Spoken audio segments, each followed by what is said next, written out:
Hello, everyone, and welcome back to Party Chat. I'm your host, Cybream, And I'm Johnny. and today we want to wish everyone a very spooky Halloween. We're both in spirit this year, right, Supreme? That's right.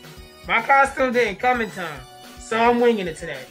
I'm Ghostface Sora, if he was ever in Kingdom Hearts. And who are you supposed to be, Johnny?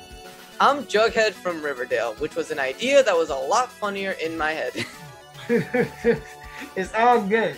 Everybody is feeling the spirit this year. We even got our producer to dress up.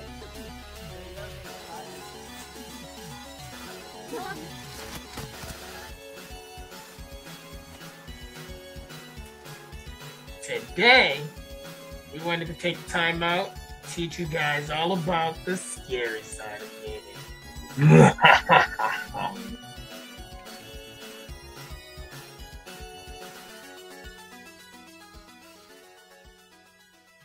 While I'm sure everyone is focused on what scary movie they're going to watch this week, we're going to be talking about the horror genre as it's relating to gaming.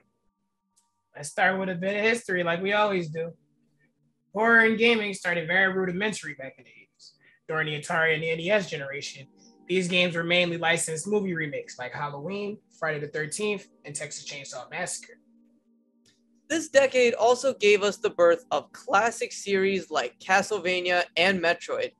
Castlevania had a more gothic style rather than horror, but Metroid's roots are based in movies like Alien. Fast forward to the 90s, we really start to see what we know as horror gaming today take shape. Let's take a look at one of the first true horror experiences from this time, Alone in the Dark, released in 1992 by Atari SA, formerly known as Infogrames Entertainment.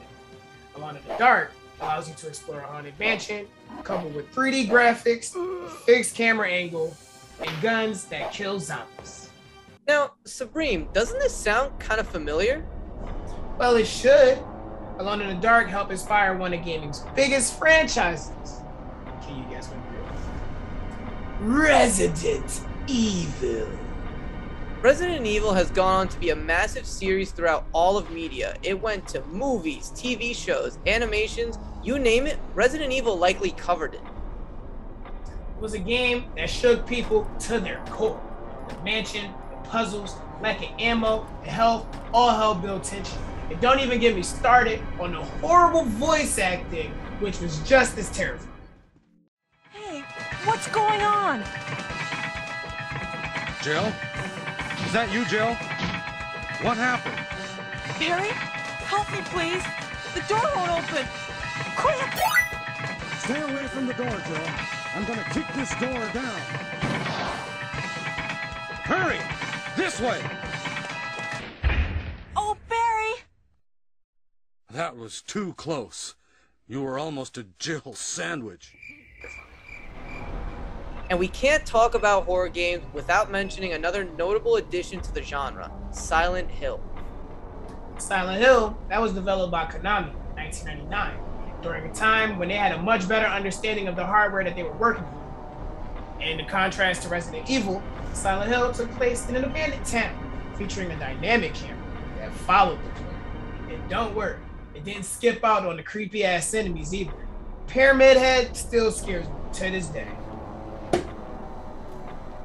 While the scope of this game caused Konami a few problems, it actually led to the game being scarier than intended.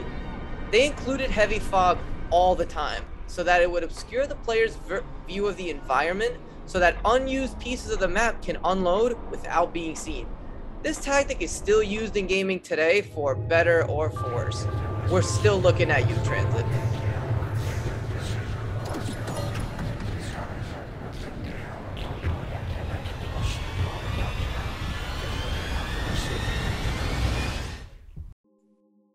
Silent Hill became a successful franchise in its own right, but it had many setbacks.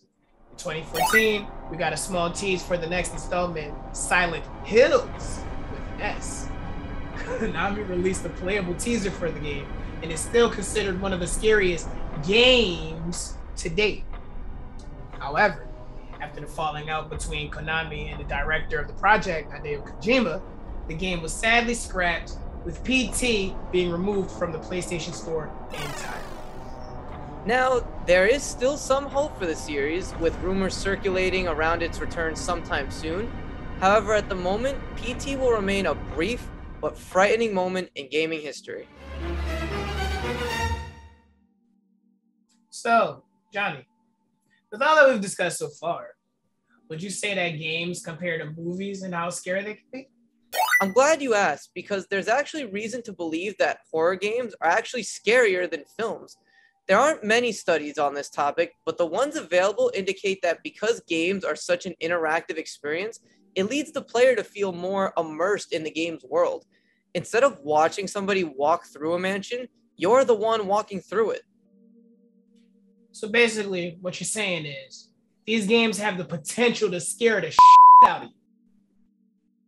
So there is no shortage of horror experiences in gaming, especially through indie titles with hits like Amnesia, Five Nights at Freddy's, and Outlast.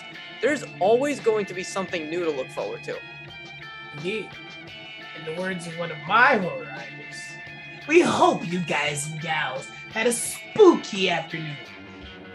Make sure to like, comment, and share the video with your friends, and we will see you next week. See you next week.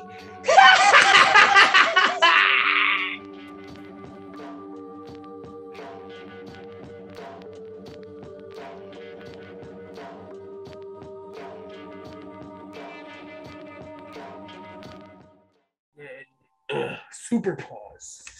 Come back